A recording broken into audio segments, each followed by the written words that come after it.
Welcome to Risky Routes, a short interview series telling the stories of moments when travel forces you to grow up and adapt fast. Because risk creates perspective and perspective creates success. We talk about the chaotic, uncomfortable, and borderline bad idea journeys that pushed people to level up, trust themselves, and take control of their lives. I'm your host, Olivia Goldstein.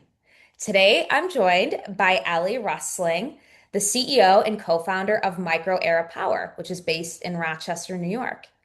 Ellie is an inspired entrepreneur that's the CEO and co-founder of MicroEra Power. She graduated from Smith College and has a master's degree from the University of Rochester. Her inspiration in leading MicroEra Power is to deliver safe, sustainable, and resilient and affordable heating and cooling solutions for commercial buildings and campus district energy systems, keeping people safe and supporting businesses in driving a stronger bottom line by mitigating heating and cooling costs. Ellie has led the team to successfully secure investment from investors, grant funding from the New York State Energy and Research Development Authority, and the U.S. Department of Energy's SBIR program. In addition to that, she's gained support from the Rocky Mountain Institute, the Syracuse Center for Excellence for Building Technologies, the Clean Tech Open, and Greentown Labs. Outside of work, Ellie is the mother of two boys, sings in an a cappella group, and is an avid habitat gardener.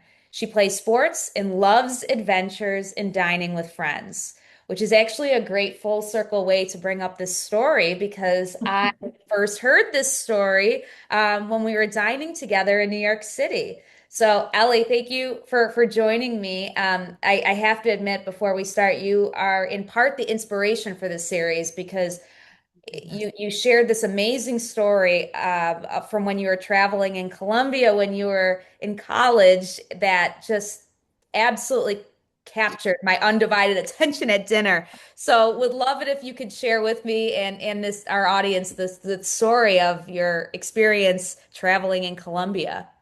Sure, Olivia, happy to. And I'm so thrilled that you took that as an inspiration and acted on it because risky routes, what a beautiful theme. We learn so much when we step out of our comfort zone, and there's so many different ways to do that. But when you use the world as your place to explore and you're really paying attention, you can learn so much. Truly, I Yeah. know. And sometimes that means putting yourself in the line of fire that maybe you've been warned, maybe you haven't been warned. In this particular story, I was living in South America, specifically in Bogotá, Colombia. It was the late 80s. So anybody that's seen Narcos, it was true. It was a time that you really needed to be very mindful. And I knew that. I was incredibly fortunate to be down in Colombia already with introductions. I had some friendships. I built just an amazing network of friends while I was down there. I was studying at one of their premier universities, Universidad de los Andes. And it's really, really important when you're traveling to be available, to connect with people Mhm. and take chances, but it's also really important to put the odds in your favor. Put the odds in your Totally, favor and go for it. totally. And one of the things that I did was, yes, it was a risky time to be in Colombia. There was so much, we'll just say guerrilla warfare, drug trafficking, all kinds of crazy things. But you put the odds in your favor and go for it. One of the things you learn is how to really engage with people who are on the ground, who know how things work down there.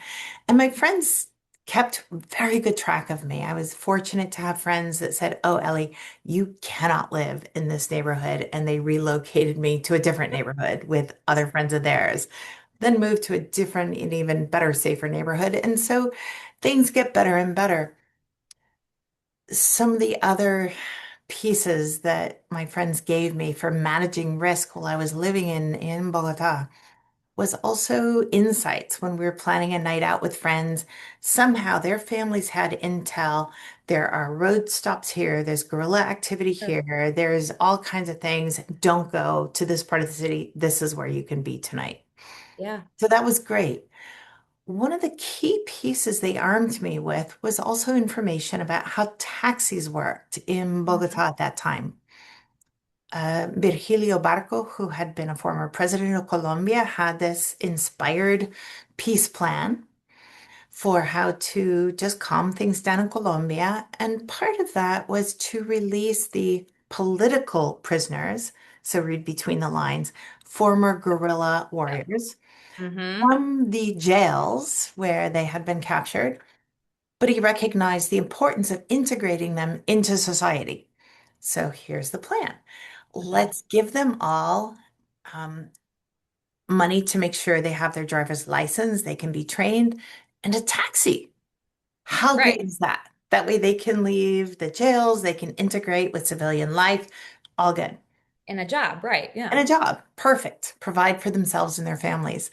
So my friends had always warned me when you're hailing a taxi, if somebody shows up with a really long, beefy beard and camos, that is not your driver.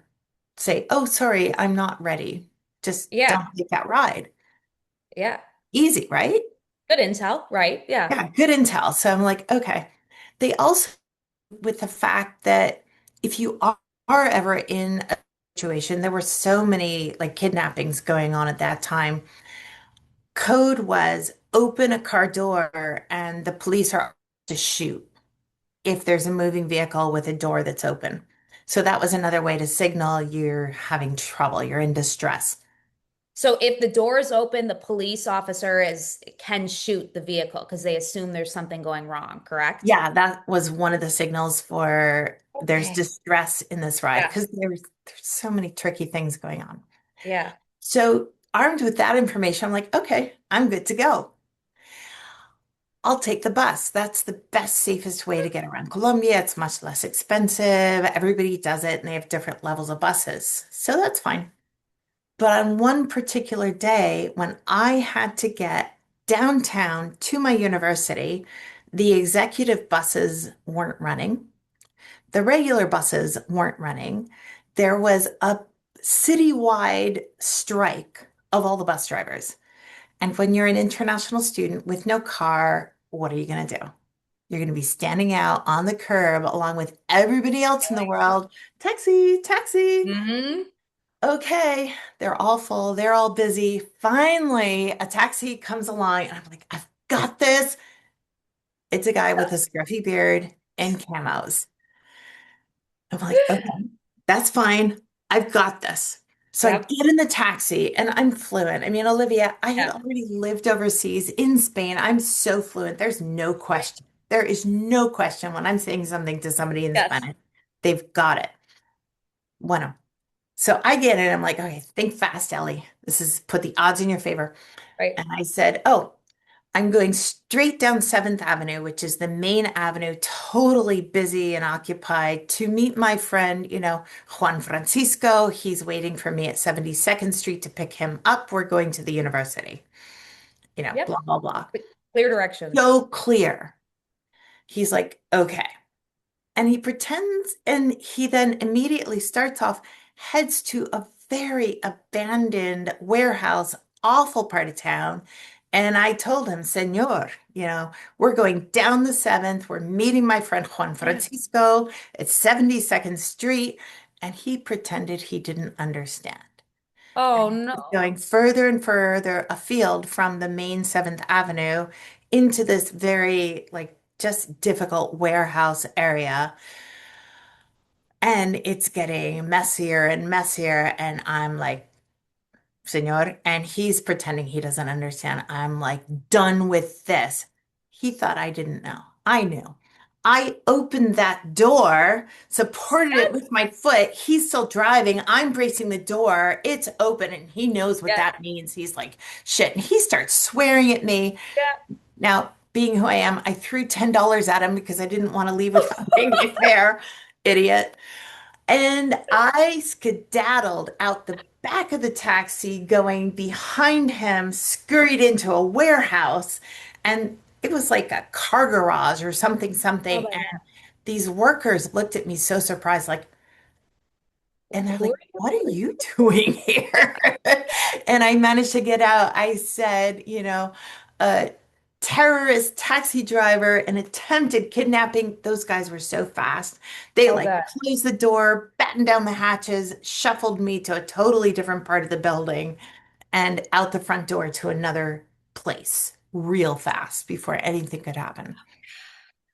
And Oh so my it God. was, yeah, one of those moments you're like really shaken up about it. Yes. And I'm sorry if that story was too long, but it was just, No, it's incredible to hear. Like even like this isn't my first time hearing it, obviously, and still now I still can't imagine what's going through your mind in this experience where it's like you're trying to you know you're effectively communicating. He's ignoring you and he still is like, and then you realize that he has ulterior motives and like your life is at risk, right? It's like how do you like maintain composure and like still handle everything the yeah, right way? well, composure, especially foreigners, very few people died. These kidnappings were totally financially Yep. motivated. So they really just wanted to coerce money, but still, it's not a good place to Like, nobody be. wants to be kidnapped, right?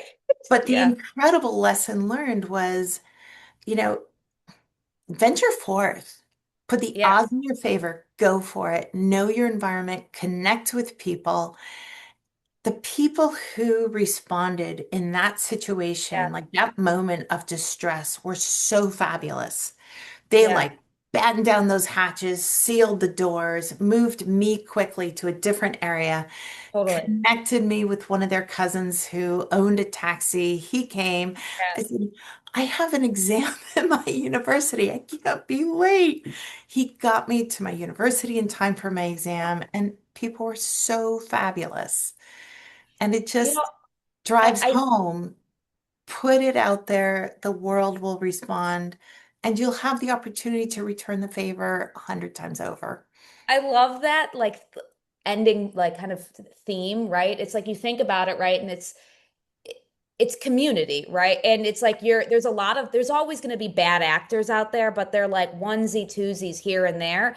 But it's like most people want to see you succeed or help you, right? So it's like I think about mirroring that in like the startup world or the business world. Like there's going to be that one person that's going to be like, you'll never make it, you'll fail, like whatever, that negativity or whatever that's trying to like ruin you. And it's easy to dwell on that, but you shouldn't, right? Because in that moment, instead of this like this experience that kind of could have ruined you, you took that and you're like, I'm still thinking positively because people swooped in and helped me and I forged forward and I found my way to the exam.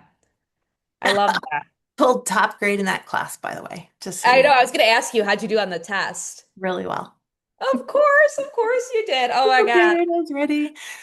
But it's so interesting. And the people in Colombia are amazing. They are. It was a very challenging time, but the people are amazing. It's a beautiful country, culture.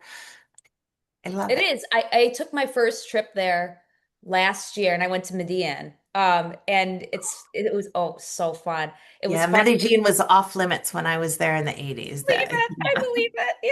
So I had like a not a similar experience. I wasn't kidnapped, but I was in a part of the city that was like very rural. So there was no cell service and there was no taxi drivers. Like taxis didn't go there because there just wasn't enough people. So I was literally going up to strangers and I was like, I need a ride to the airport. And I don't speak Spanish. So eventually I just found a guy and I'm like, please. I was like, my flight leaves. I was like, I don't know how to, and he, just out of the kindness of his heart, he just took me to the airport. It's like, they really are a beautiful people there. Yeah. It's Yeah. fun. So thank you so much for the opportunity, Thank Olivia, you. for sharing this story. And I think it's been very formative in my journey that as a startup founder, there are times you need to take risks, but they need to be calculated. Yep, You need to make sure you have friends who have got your back and champions in a lot of different corners because anything you do in this world worth doing really, it requires a village. It it does. requires that connectivity for It good. really does. Well, thank you for sharing the story, Ellie. I appreciate it and I appreciate you. Appreciate you and thank you, Olivia. Take care.